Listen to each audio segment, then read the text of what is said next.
are slugs. They're slugging around in their little jar. Oh my gosh. What is going on here? What did you just drop? Nothing. What are you doing in here? I need to get to this. The chicken incubator? Yes. We don't use that anymore.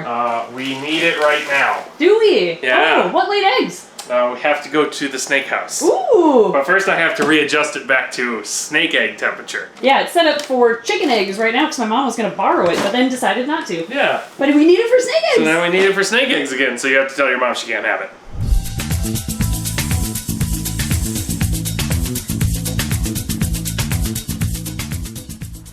Okay, which way are the eggs? All right, you're going to stay there. Okay. And you're going to close your eyes. Okay. I'm going to go grab one of the eggs. Yeah. And you're going to tell me what it is. Oh, by feeling it? Yes. Okay, let's do it. Close your eyes. Okay. All right. You guys get to come with me and see right away which one it is. It is this one. All right, let's see. Pull one of the eggies out. They're a little dented in, but they'll be fine. All right, we'll just pull that. And we'll bring it over here. We'll do egg cam. And we will set. Oh, that's a big egg. Oh, is this a ball python egg? It is not the ball python egg. It's not. No. What? It's It's so oval. It's from the far side, so to your left. Oh, is it an indigo egg? It's not an indigo egg. Is it a Woma python egg? It is. Is it Sandy really? laid some eggs for Oh my us. gosh! Oh, you're right. It's a little indented. I overheard you a little bit. Yep. But I think that'll be okay.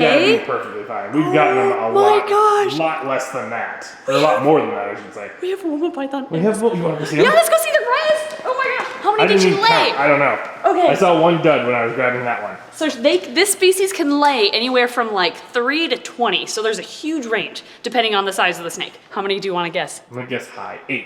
I'm gonna guess 10. Ooh. Let's see what happens. Is it closest without going over?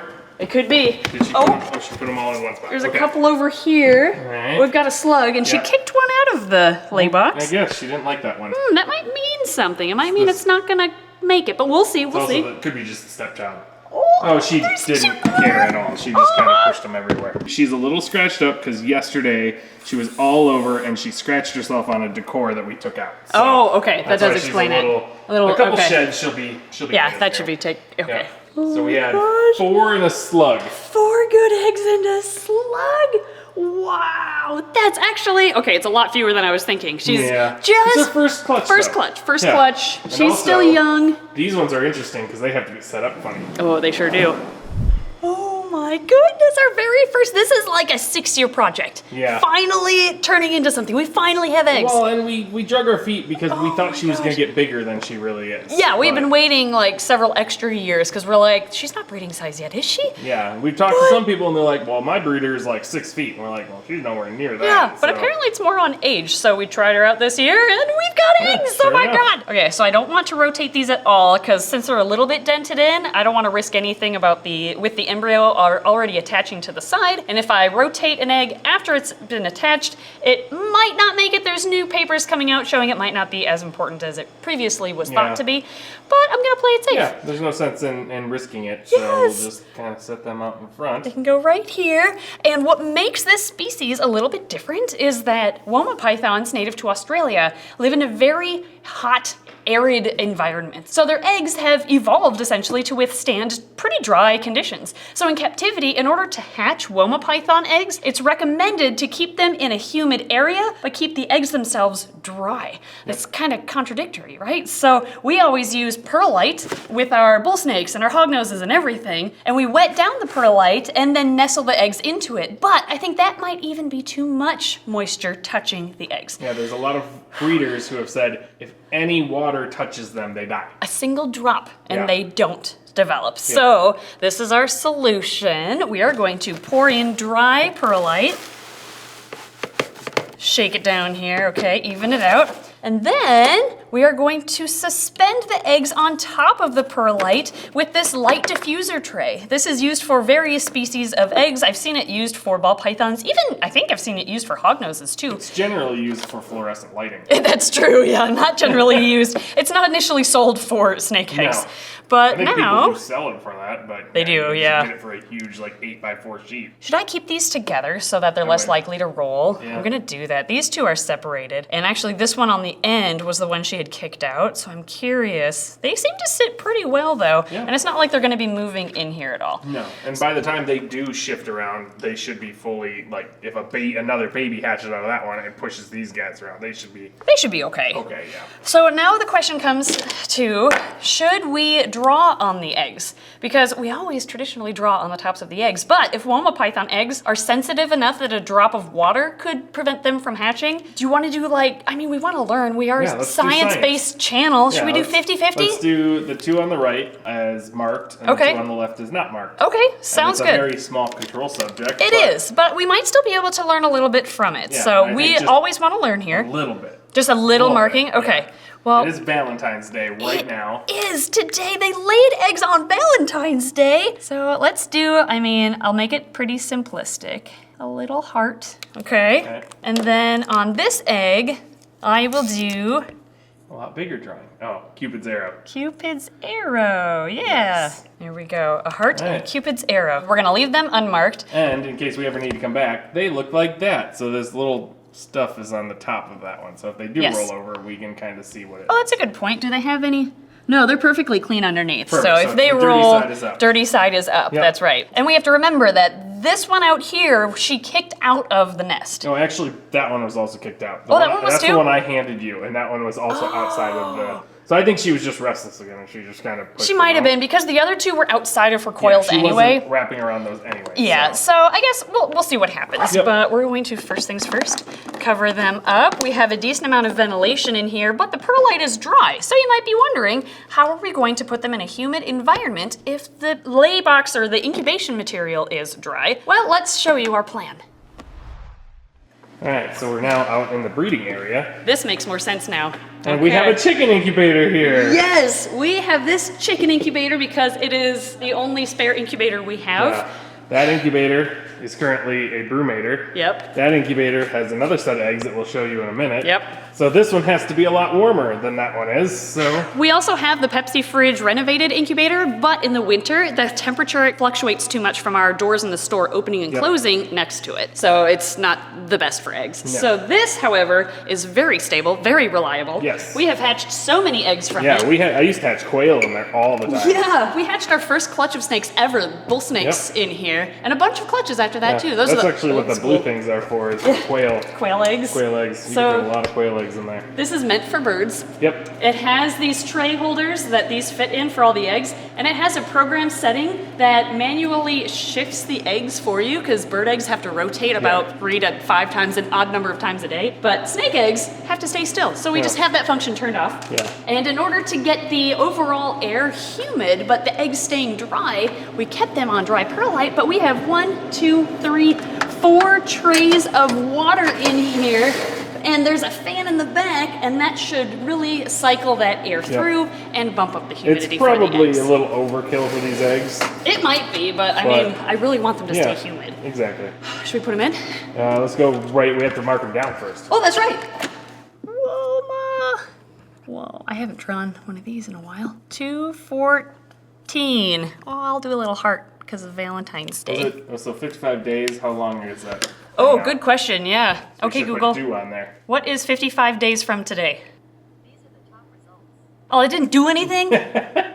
April 10th is 55 Alright. days. So due April 10th. Yes, 410. Yeah, it's kind of neat that these have a similar incubation length as hognoses and ball pythons and As bull most snakes. snakes. Yeah, for being a dry species, you'd think that maybe they would hatch sooner because warmer temperatures, which we also have that incubator bumped up to 87?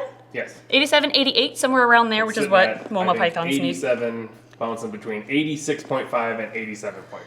That should be perfect for them. I think so. Should we pop them in? Sure. Okay. Man, just unlocking the door brings back so many memories. yeah. Oh my gosh. Oh, I didn't check. Will it fit? I think it should. Yeah, I can take that. Okay. I'm gonna be playing with that just to make sure it's the right temperature. Oh, no way! Oh, thank goodness. Okay. That couldn't work better if we tried. Oh, that is perfect. Okay, babies. Now start cooking. Oh my gosh, I think that's gonna work. Yeah, I think so too. I think with that amount of moisture, humidity running through there, yes, it'll get in there. It'll get everywhere. That should be the perfect balance between leaving the eggs dry but humid. Yes. Okay, and next door, we have, like Ed mentioned, another clutch that's incubating. We didn't do a video separately for it just because we thought you might be sick of egg videos. But since we have an egg video right now, may as well show you our boigas, which is the genus for mangrove snakes. We've got 1, 2, 3, 4 eggs in here. 2 little ones, 2 big ones. Yeah, we got 2 that are gonna make it and 2 that are not gonna make it. Yeah, I think you're right. Really messed Really up tiny. babies. Yeah, I think you're right. I think we can hopefully get 2. Yeah. And this little bubble here is a sign of too much moisture. So we actually just moved them from a perlite vermiculite cross to just perlite and a little bit drier as well. Yeah. So we're going to put this back on. And mangroves were recently featured in our venomous snakes video. If you want to see what their parents look like, these eggs were laid in our zoo, and this will be our 4th clutch of them, something like that. So, but it's all been really small clutches. Yeah, they Maybe don't Maybe have- that's what they're used to. They don't have many. She usually double clutches. So she has a couple smaller clutches a year, usually in January, February. Yep. And these were laid January 3rd. So she's right on track to have another clutch here It soon. works. All right, let's put them in here. Cook them some more, and then. Yeah. Now, this species needs a lower incubation temperature, so these are incubating at the same temperature our bull snakes and hognose eggs incubate at, which is about 80, 81 degrees. So that's why that's too big of a difference to have both of these species together. No, Sometimes, sometimes if a species needs a couple degrees warmer than the other, you can use the fact that heat rises and put the warmer species of eggs on top and the cooler species on the bottom. But some incubators have such strong circulation that the entire thing is the same temperature anyway. Like that one right there. Like that one. Because that's meant to have 3 layers of chicken, quail, duck, whatever eggs, and still actually incubate all of them at the same temperature. So I'm kind of curious if the Wilbanks incubator is one that has slightly different temperatures or the see same. it. There's a lot smaller fan inside of those You ones. think? Yeah. I've never tried this out. I Let's haven't see. either. Wilbanks, how warm are you? 80.5 on top. Okay. 76 on the bottom. Right, yeah, so a 4-degree difference. I'm gonna move these up one. We can probably actually bump that up. Yeah, I think I'm gonna. That should be That's good. Yeah.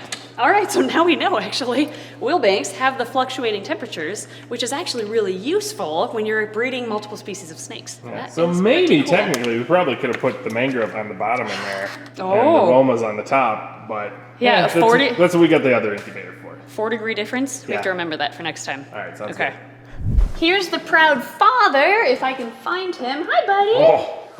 He thought I was gonna feed Yeah, him. he thought you were tasties. This is Mr. Sandman. Mr. Sandman. This guy is the same age as Sandy, the female. We actually got them together from somebody in California who shipped them to us in a non-insulated box with no heat In February? in February. Yeah. So they arrived covered in mites and basically dead. almost dead. So that was fun. So we treated them for mites, warmed them up slowly, and they recovered just fine, thankfully. But here is our male, now breeding size. What's kind of interesting is he's noticeably darker in pattern, in color, I should say. Yeah, that dark stripe down his back. Yeah, and he's very handleable, especially for a Woma. These guys are known for really liking food and having a strong food response, sometimes when it means they think fingers are food. Yeah. But we've been handling both of these since we got them as babies, so they're actually pretty well-mannered. He's a little head shy, but he didn't do programs. No, exactly. Sandy, on the other hand, is a trifecta Woma python. She started as a program animal for several years, which is why she's so handleable. Then she moved into our zoo and she was on display for a couple of years there. And then when she became breeding size, we moved her to the snake breeding facility.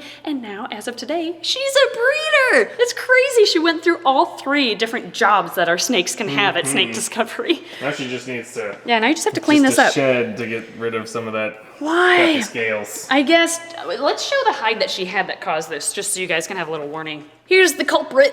This really cool looking naturalistic cave that's built of like cement. Yeah, some super heavy like stone. Yeah, I liked this cave, but seeing what she did in one night, just being restless, full of eggs, ready to lay, she did all of this overnight in this cave. So it's wet because it's being disinfected before we find a new use for it. It's also really heavy because Emily can't hold it up very straight. It's very heavy, which is again why I like this for big snakes, but just not for breeding females. maybe not restless who are trying to breeding find females. the perfect place to lay their eggs. Yeah, maybe I could use this for the male or something. Yeah, But there you go, guys. If you're breeding snakes, maybe females, beware of rough cement-based. Avoid, like all that stuff. Yeah. But yeah.